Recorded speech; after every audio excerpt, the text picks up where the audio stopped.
talking about connection. We are talking about Community. how to get back to community and to relationship with Yes. the people that we want in our lives, because there are very few things that truly matter in this world. And the two things that matter the most are our relationship with God and our relationship with each other. And we got to get about that business. Yeah, and God knew. Back. God knew we Yes. needed it. In fact, somebody pointed this out. The only time God said it is not good, at the beginning. If you look, it always says, and God said it was good. God saw it was good. It says, he said, it is not good for man to be alone. And we are not meant to be secluded. I actually said that to my husband, because my husband, I think, is part of the reason I've secluded a little more, is that's just his little personality. And I think you kind of become versions of your spouse, you know. Sure. And so I was telling him this morning, and I'm like, honey, we better get used to people, because they're going to be everywhere in heaven. Like, we need to be training. I know, like, we need to be training, because our property is like this one. We've got 5 acres just like you, and we're set off the road, and we have areas where you can't see us at all. And in fact, I was playing soccer with the kids yesterday, and Jared's like, I don't like that, everybody can see us because it's on our corner lot. And I'm like, no, it brings people joy to see their parents, like kids outside playing soccer with their parents. Like, this is like, so somebody had stopped to just look and see what we were doing. So, and then later I'm driving around our lawnmower, pulling a utility sled with all my kids in it, and on that same corner lot, and everybody's just driving by watching it. But I feel like it's displayed of, like, this is fun. You can have fun with your kids. It's like, if you see us having a fire pit, come on over. Yes, exactly. That's how it ought to be. But instead we have these conversations, like, my husband will be like, there needs to be a shrub right there. They can see too much. Yep, I get it. That's me and Jared. It doesn't matter. It doesn't matter. But anyway, we have talked about that so many times, about how it is so easy. And we look back on our life. We bought land because that's what you do. And especially in the South, that's what you do. You buy land. Yeah. Well, then it kind of hit us that we're not in a neighborhood. Yeah, we don't have the kids running around the neighborhood like I grew up with. I was in East Nashville, and we had 14 kids on this tiny little street. Wow. And we lived in the street, and we, did all the quintessential things that kids do, And so we had to kind of rethink that when we moved out here, and we had to, I don't know, we had to kind of step back and go, I don't know, there's a lot of challenges here. But yeah, that was one aspect of our family life that you really have to think about, and you got to make plans for people to come over. Yeah, you have to, like you said earlier, you have to be so intentional. You do have to be so intentional. It doesn't have to be as planned as intentional we're talking about. Like, when we think intentional, it's like, okay, it has to be some big production. No, we mentioned in the earlier episode that it's like, can be as easy as everybody grab their favorite fast food, or easy Panera or Chick-fil-A or something, and just come over. Let's just hang out. Let's meet in the park. Yeah. I think a lot of times we forget that there are places that are normal. I mean, most areas in the United States especially have areas to gather. They have pavilions at a park. Yes. This is something we talk about a lot, because I do a lot of walk in the Greenway. We're on a boat a lot, and I'm going around the lake, and I'm looking, and I'm like, all these incredible homes, and I don't see any people out. I don't see the people out, and I don't understand that, because we have so many beautiful spaces to be living at. I want to talk about one thing. We talked about how, where's one gathering? Name a gathering where everybody shows up. Yeah. Where you see people from your past. Where you see people loving their family like you will not see anywhere else. Where you see people serving. Where you see people's vulnerability, which is inspiring to you. What is that gathering? Yeah, I think Yeah, I mean, it's when someone's lost a loved one. It's a funeral. It's a funeral. How many times have you gone to a funeral and left strangely very inspired? Yeah. And what do you think that is? I think it's like you had mentioned, it's like we're there's no expectations. You know, we're showing up for other people. You know, we're not getting much out of it. In fact, we're probably going there selflessly. If you see me at a funeral, you know I'm there selflessly, because funerals are very hard for me after losing Elijah. Sure. I honestly really struggled because I missed one of my friend's funerals, and she and I went to a middle school and high school together. We played basketball. In fact, the orphanage that Jared and I support, he and I, in Uganda, she reached out to me. I hadn't heard from her since middle school and high school. And she wanted to give, and I knew she had cancer.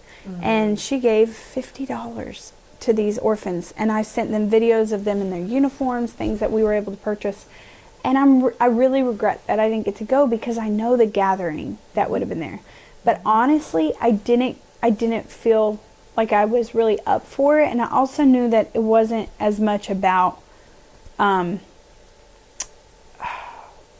it would have been about honoring her, but it would have easily become about like Lydia and all her kids. You know, sure. it would have been like, oh, that's the other thing we do with gatherings, is like we try to one up each other maybe, or we try to like, you know, instead of being real, we want to be really impressive. Sure. You know, and I just felt the Lord convicted me like, you ain't going for her. And yeah, like this is, you need to have the right spirit about it. And but yeah, when I have gone to funerals for family members and things like that, I have felt so encouraged to get to see those people and just to have that time with them. You know, to see the people that you haven't seen in so long. It is just because, okay, maybe a family reunion, maybe a class reunion, those come along every 10 years or whatever, but this are the time that you're going to walk in and see faces that are so precious to you that you don't even realize how much you miss those faces. Yeah, that's so good. I think the other thing about those gatherings is that the noise is down.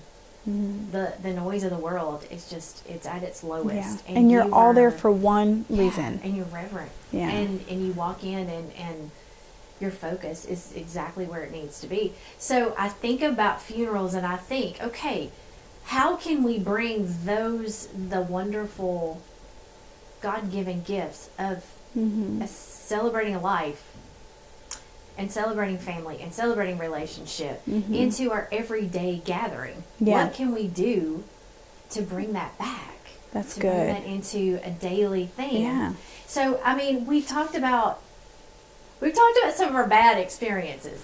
Talk about some of your best experiences. Yeah. What have been the simplest, best experiences that you've had? You know, I'm going to start it with something this morning I was sharing with you that I was just praying. It was really early this morning before I even needed to wake up. So I knew it was that early. And I'm just praying, Lord, just lead this, you know, show us what to speak. And the Lord spoke to me about how we have made gatherings so ritual. It's, you know, Thanksgiving, Christmas, 4th of July, Easter.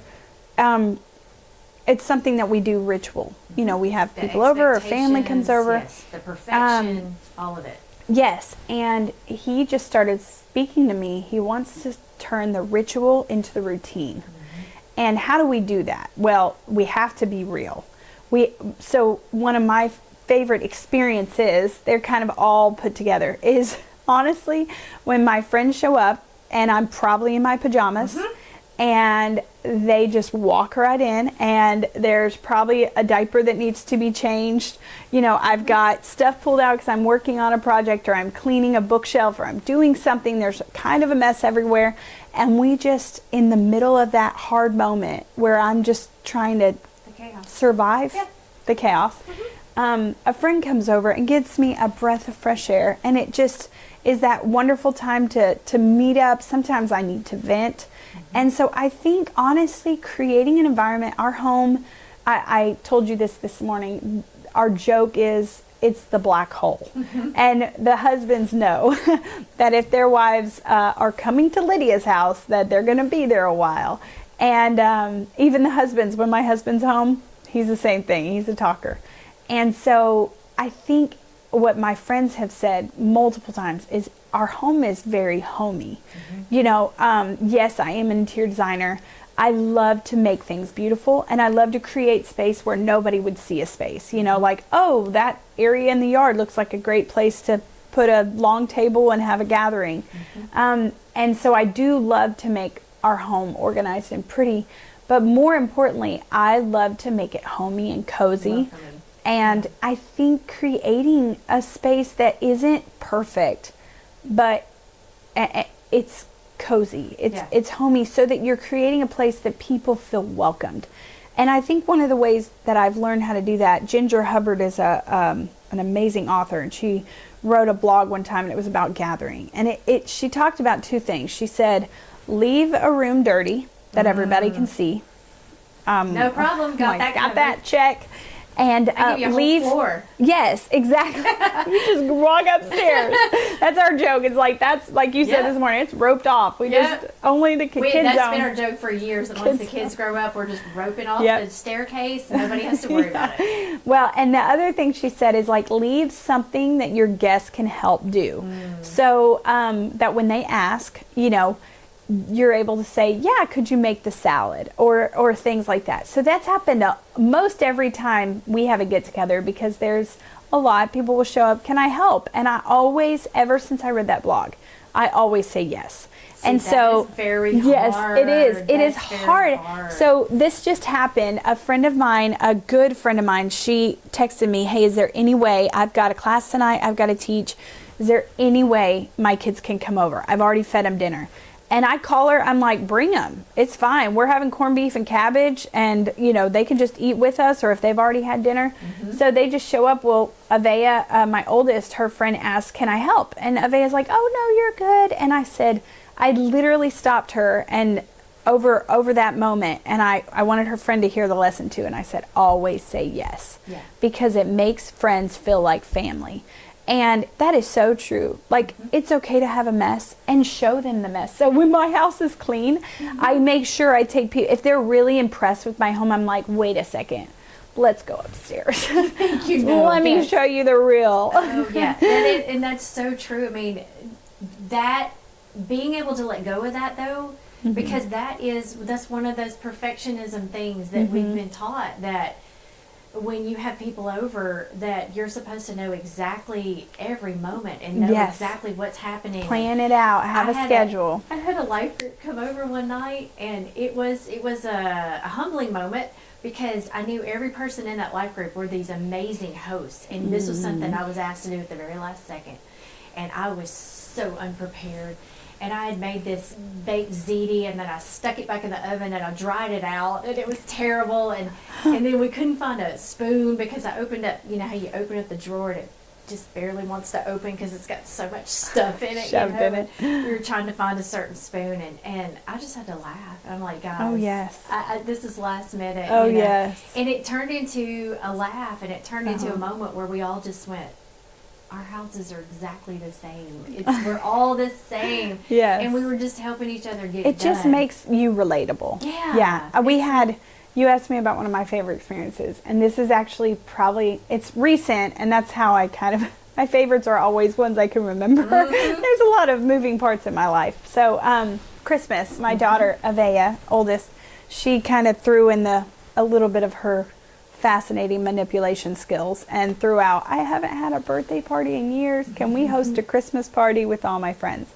And I'm like, yeah, as long as your siblings can invite some friends, and their parents are welcome too. And so a lot of the kids got dropped off. I had a couple adults show up, and so I had done the house up. We live in an 1800s home, and I wanted a really like Charles Dickens Christmas, Little Women. So there's oranges, strung up the garland on the stairs. And I'm real proud of how pretty, all the lights on the tree, everything's just so pretty. Well, we have the food ready, and salads aren't quite made yet, and we haven't put the bread in the oven. And we had this horrible storm and lost electricity. And I've got at least 60 people at my house, including probably 35 children without their parents there. And panic for most people. Most people, yes, pure panic. Well, I remember going into this like, this is a great time to teach kids that, like, sometimes the worst things that happen end up being the best part of the night. And the best memories. The best memories. So here we are, old house. Everything's decorated very old. I mean, I pulled out some old things. And I have candles everywhere already in this. They're not lit, but they're already ready. So we just start lighting candles everywhere. And it was straight up like the experience for these kids. I kept saying, now you know how to like recover from something, but also you realize like how fun it is to just eat by candlelight. Yes, so we had candles everywhere. Praise the Lord. Nobody like got, nobody tried to touch it or anything. We didn't have littles there, but except for mine. But yeah, I feel like that one moment, so people were just making salads. I walk in the kitchen and my friends were making salads and they were getting the food ready and they just stepped right into helping because I'm trying to find all the lighters and do candles and like the rules were dropped. That's the best part about gathering. That is the best connection that you can have. And if your home is dirty, light candles. Nobody Who cares? Nobody can see if it's all candlelit. When I was a teenager, we had, and if you're anywhere near Tennessee, we have tornadoes about every other week. And so I had a bunch of girlfriends over. All the moms showed up at one time to pick all the girls up. And then this huge tornado warning comes in. In those days, we didn't have a basement. No, we had a crawl space. And so my friends and their very, very prim and proper mothers, we all crawled into the dirt floor crawl space and got ready for this tornado that was headed right to us and laughed. And we have talked about that for decades now, how funny that was and how it was just, you talk about the rules were just dropped. Yeah. They were just dropped. Yeah. So, yeah. All right. Yeah. Some of your best experiences. I will tell you one of mine. Yeah. Okay. This started out one I thought was going to be one of the worst, and it turned out to be one of the best. And this is how it works. Because that's how it goes, I know. It's the expectation, and then it all works out. The expectation. When we were going into the presidential election, there was a lot of stuff on social media, and it said at 6 p.m., everyone stop and pray. And I thought, oh, that's wonderful. That's wonderful. And then it hit me. Why would we stop and pray by ourselves? We should stop and pray together. Yeah. Well, out in front of our house, we have a big flagpole. And something just hit me. I was outside that day, and it hit me. Get people to gather up around that flagpole and pray. Why not? What's stopping you? Let's do this. So I called up my pastor. He said, fantastic, let's go. He said, I've got somebody that can sort of lead us in prayer.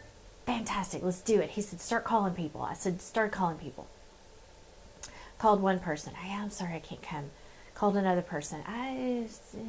No. I called 20 people, 25 people, texted people. No one could come. And I just crumbled. And I thought, well, now, God, why did you ask me to do that if no one's going to come? So I called my pastor back, Pastor Clay, and I called him and I said, I'm embarrassed. I don't think anybody's coming. And he just laughed. And I went, why are you laughing? Sounds like because I'm in tears. I'm just about in tears. I'm so embarrassed. Like, what? And he said, welcome to ministry. And I said, okay. And he said, if it's just me and you praying, then it's just me and you praying. And I went, okay. And I felt this just calm come over me. It was incredible. So that night, 7 o'clock, right as it got dark, we turned on all the lights. And I was in the kitchen, and he came, and then another person came to pray. And then another car drove up, and another car drove up, and another car. And we had 40 people standing around that flagpole. And it was incredible. That's beautiful. It was incredible. And it was like, regardless of what night it was, regardless of what we were praying for, it was just, I thought, I've never imagined anything like this at my house. Wow. And all these people, they were eager to pray. And it felt so good. And that was one of the gatherings, one of the plans that I had that I thought was just, it was over. There was no way it was going to come together. And then at the last minute, it turned out to be one of the coolest things I've ever experienced. I love that. Those kind of things, you just, that's, I think, why the Lord wants it to be our routine. I keep hearing that from the Lord even now. It's like routine. And one thing Jared and I started doing that has changed our family dynamic is, and it all started with myself. I started reading the Bible to the kids every night. and I would do voices and try to keep them awake because I know they fall asleep. And Jared, after a couple weeks, he's like, I'm going to hijack this. I think this is something I need to be doing for my family. And so we started doing that every night. Well, about 30 days in, we're actually down in Florida at our place down there, and we're just hanging out and we're doing our Bible time. It's late at night. It's the last thing we do. Like, everybody's on the couch, last thing we do every single night. It's been about 30 days. And our daughter looks over at us and she says, we've formed a new habit. And I said, what do you mean? And she said, we've been doing this for, I think it was 30 days or 6 weeks or so. And she's like, we've been doing this for this much time, and now it's our habit. It's routine. And that's what I think the Lord wants us to know, is like, it's routine. And so this is something every night. My kids, last night, the night before, all the way back, this is almost 5 years, I think 4 or 5 years. And every single night, almost every one of them, they fall like flies. They just fall asleep. And while my husband's reading, I know, I'm like, I have a 15-year-old tomorrow, and she'll be 15, and she falls asleep every night to hearing her dad read the Bible. Like, he's probably sitting there going, am I that boring? And I give him a hard time because some nights it's this. In the beginning, God. I'm like, well, you're falling asleep while you read. It's pretty much that's okay. Hard to stay awake. But the message I take from that is, if you have been scared to try something, or I'm not going to be any good at this, no one's going to show up, all those things that run in our head, just keep doing it. Yes. Just keep doing it. Just keep doing it. And that's why I think what happened with you, and I'll piggyback on another really close friend of mine, the one who messaged me, and I watched her kids on, I think it was a couple nights ago. It was Monday night, so 2 nights ago. She was going to cancel her class because only one person was going to come, and it was a male and she's a female, and she's like, I think I'm just going to cancel. And then she realized I haven't prayed about it. So she prays, and the Lord's like, follow through. So it worked out that I could watch her kids, because that was kind of a big barrier. And so she went. Well, he brought his daughter, and they went through this class. It's like a class they're doing, and it was like this one-on-one time. So it was just one, it's just one family, a dad and his daughter. And I tell my husband, because he's an evangelist, he could pastor a church. I have all my classes to be licensed. We could have a church, or we could do something extravagantly large for the Lord. And in this season, I just keep hearing the Lord say, it's the one. Let them do the 99. I've got you on the one mission. And it's like those one-on-one opportunities. Sometimes only one person's going to show up. But you have to trust that the Lord sent that one person to your gathering, and that they have something for you and you have something for them, because you're both going to sharpen each other, know. And it might be the one person that you invited and I hate to say this, but we all have them, pity invites. Like, okay, I'm just going to invite her because, I just need to. Yeah, I guess I have to. We don't really get along, and God could use that to really bring y'all closer together, bring y'all closer to the Lord. It might have been the one thing that person needed. And I think we just need to, honestly, if I could give one piece of advice, it's shatter expectations of gathering. Shatter them. Start from nothing. Expect nothing to come out of it except for the Lord be honored. And when that happens, expect nothing. Yes, shatter expectations. Just shatter them and say, I'm not expecting it, people to walk away going, whoa, what a beautiful house she has. Or because honestly, somebody's house is always prettier. Absolutely. I mean, take it from somebody who's an interior designer. I really love beauty, and I love to make our home really pretty, and it is for me and it's for my family. I enjoy it. It's not really to impress people. There is always somebody's house that's nicer. And these days, it might just be AI's house is nicer than mine. AI has a really nice house. Oh, yeah. Yeah, he does. I'm like, whoa, that is pretty. Real clean, yeah. AI is real perfectionist about there. So my point is never think my house isn't ready, or I don't have enough food, or I can't afford to feed that many people, or things like shatter those expectations of what gathering should look like, because my favorite times have been when everything went wrong, or when I was in my pajamas and everybody showed up and I was like, wait, I think it was only a couple weeks ago, I had jumped in the bath and my friend showed up, and my kids are like knocking on the door, Mom, so-and-so's over, and I had to like get out and start hanging out with my friend. Talk about being real. That's the time to be real. How great to have over years of routine, and over even weeks, I think it can happen. Your friends feel so welcome that they just know they're always welcome to come inside. I mean, when people text, hey, can we come over? I always try to invite them. I always tell them, you're always welcome. You're always welcome. Like, you know, we might need a heads up just to make sure we're home, but you're always welcome. And so I think creating the always welcome sign on our door is another way of great advice I could give you. If you I have some really good advice, and this is from a huge mistake that I made a long time ago. Don't buy white couches. Keep the Lord in the center of everything you do, and don't buy white couches. Don't buy white couches. I bought white couches, and no one went in my living room for 3 years. Yeah. I had white slip covers, don't do it. And I was like, same thing. We're not doing it. Just don't do it. Everybody's scared to come to your house. Just don't do it. But that's so fun. I want to talk about kind of a rapid fire of some suggestions, some ideas of really, really simple ways to gather. One of the best things that we ever did was build this tiny little fire pit.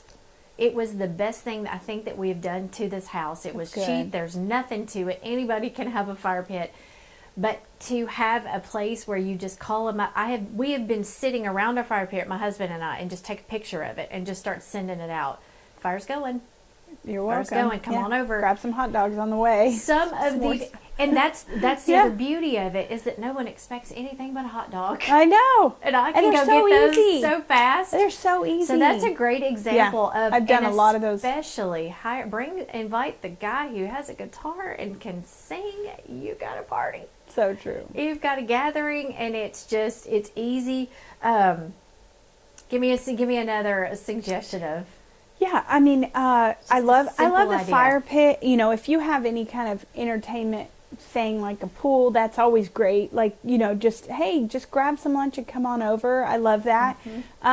Even simpler, I think, is like a front porch. We have we were able to screen in our front porch. We have bugs everywhere. This morning, about 300 wasps showed up. Nice. Out of nowhere. So we that front porch, that screened-in porch is a great place. But I think coming from a mom with lots of kids, one of the easiest ways to gather is there's a couple parks around here that I love that are so fun for my kids. Nobody has to clean house. They're great. They're great ones.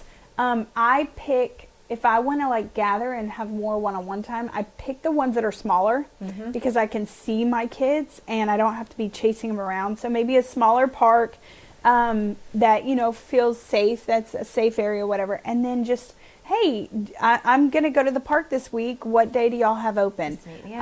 Or we're doing this. Can y'all join us? Things like that. So letting it happen organically too. I think my other great advice is say yes. Yes. Just go. Say yes. Just do it. If somebody asks you to do something, try to say yes. And then honor that yes. Because it probably took a lot for them to say that. Be a person of your word. My kids know. In fact, I rarely tell them things that we're going to do in our plans because so many people, unfortunately, it's life. I don't hold anybody to their word most of the time because I just know it's probably going to change. They're going to shift. So I don't normally tell my kids our plans because I know they're going to be devastated when it doesn't happen.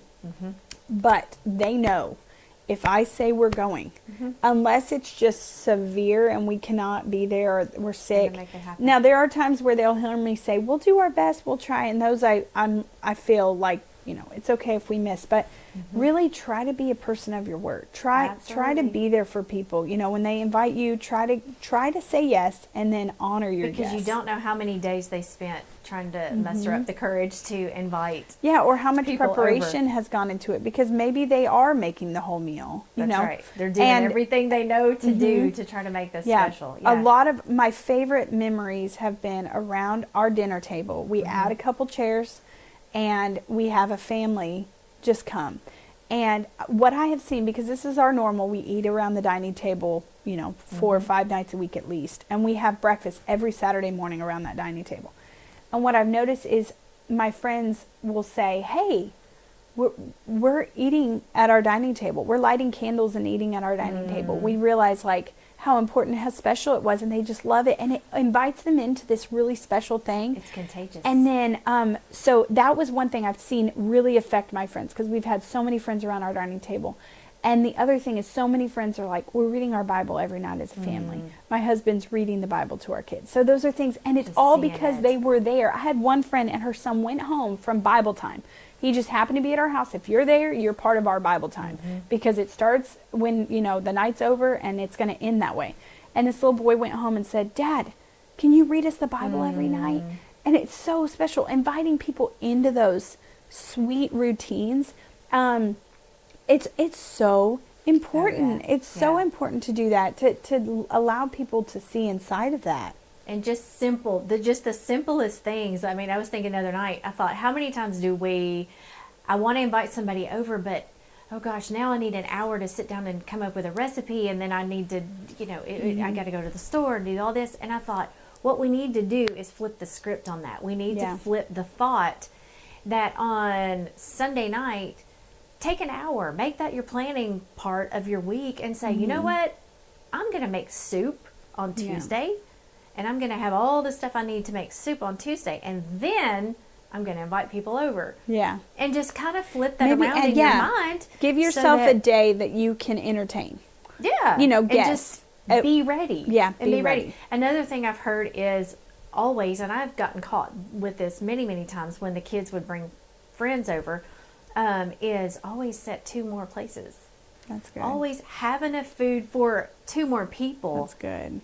And then when your kids call and say, hey, can so-and-so come? Absolutely. I got you. Yeah. You know, not like, oh gosh, let me Well, go and see if I always have have something in the freezer. Like we had when we were youth pastors, I had cooked a whole meal.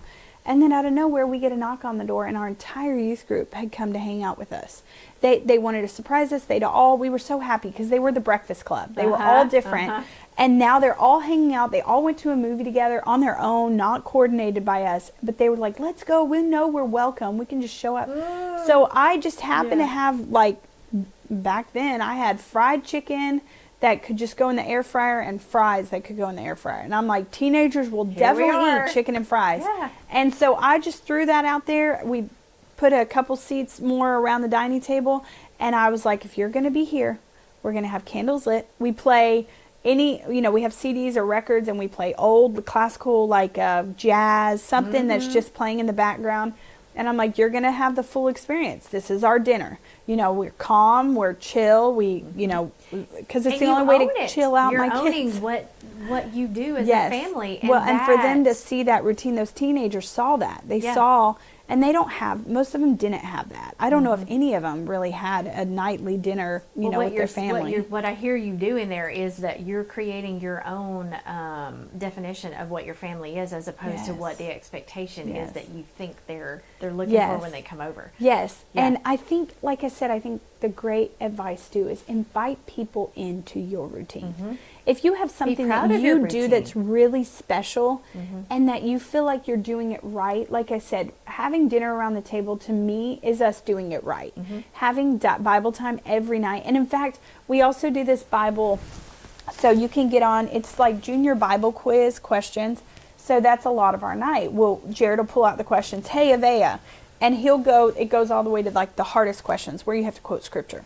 And so we'll go through and we'll ask questions. Well, a friend of mine was over with her kids, and she saw that, and her kids loved it. And we were asking her the questions, but she was seeing our 9-year-old, 8-year-old at the time answer these really hard questions, and some of them even stumped her. And so she messaged me, how can I get those cards? And we connected her to be able to buy them.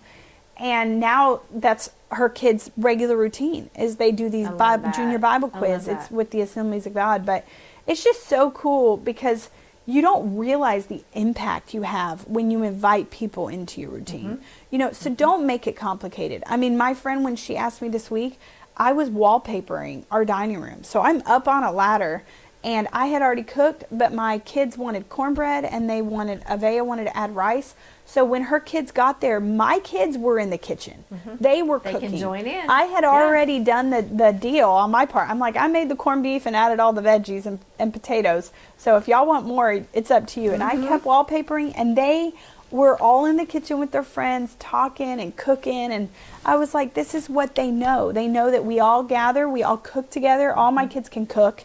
That is one thing I call them, the boxcar kids. Teach them how to cook. Right. Let them make a mess. That brings up another thing, is that when you are entertaining your family and you get into your groove and you think that when you invite people over to your home, your family or friends, that it is your job to entertain. I think that is so true. And it is something that we need to, that's another thing that we need to flip around and understand, that entertainment does not have to be, the thing that you do when these people come over does not have to be entertainment. And so often, if you chose something different, it would be so much more meaningful. And what I mean by that is, just for an example, I know one Christmas my mom had signed up for an angel tree, and so part of our Christmas celebration was putting together these gifts. We had a blast. You know, if somebody's, pick somebody, and they don't even have to be somebody who is in, you know, apparent need right then. Just pick a person. Yeah. Pick a person and just decide that we're going to make gifts for them, and we're just going to surprise them with this, with a note that just says, thanks for being an amazing person. That's you can good. Shock somebody doing something like that, but it doesn't have to be pure entertainment. It could be in some kind of service for somebody else. Yeah, that's good. And that is, you talk about some memories made. But anyway, we have run out of time once again. We could talk about this for the next 3 hours. But this was so good. You know, I think about, I hope that when people are seeing this, I hope that the people who come across this are the ones who are looking and who have lost connection and who are desperately just looking for ideas and for that inspiration and for a little bit of creativity. Yeah. To go, you know what, I'm ready to jump back in. Because I'll wrap up with this. I do think that when people get isolated, it's almost like it's like they're sitting by a pond, and the pond is their thoughts, and that water gets mucky and it gets heavy and it doesn't move. It's stagnant, right? Yes. When we're in connection, we're in relationship with other people. We're sitting by a river. Yeah. And that water is flowing. We have an inlet and an outlet. We've got to have is that our thoughts have got to be flowing. We've got to be learning. We have to be creating with each other. Yes. And we're not going to do that unless we're connecting, unless we are in real relationship, doing real things and from our heart. And I want you to wrap us up with a prayer on that note. Yeah. And just hope that when people see this, that's what they're receiving from this. Yes. So let's do it. Let's do it. Yeah. Lord Jesus, we thank you so much. We love you so much. We're so grateful that we get to gather. And I think just learning how to start with just a friend and welcoming more friends into it, I think that's all we need, because your word says when 2 or 3 are gathered, there you are also. And when 2 or 3 touch any one thing and agree on one thing, it'll be given. And so you know the importance of community, and you've given those people to us in our lives, God, whether we pick them or it was fully your picking.